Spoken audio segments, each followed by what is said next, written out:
মুন্সিগঞ্জ থেকে ঢাকার উদ্দেশ্যে যাত্রা করলো এমভি আবে জমজম ৭ নৌযানটি।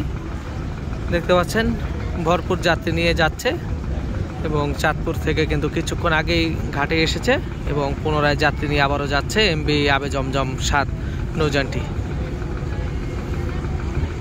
আপনারা সকলেই ভিডিওটি দেখুন, ভালো লাগলে লাইক দিয়ে কমেন্ট করুন, আর এই চ্যানেলে নতুন হয়ে থাকলে অবশ্যই চ্যানেলটি সাবস্ক্রাইব করে পাশে থাকা বেল বাটন বাজিয়ে দিন, যাতে আমাদের পরবর্তী ভিডিও নোটিফিকেশন সবার আগে আপনাদের কাছে পৌঁছায়। সকলেই ভালো থাকুন, সুস্থ থাকুন এবং বিডি শিপিং বাংলাদেশ ইউটিউব চ্যানেলের পাশেই থাকুন। ধন্যবাদ সবাইকে। আসসালামু আলাইকুম।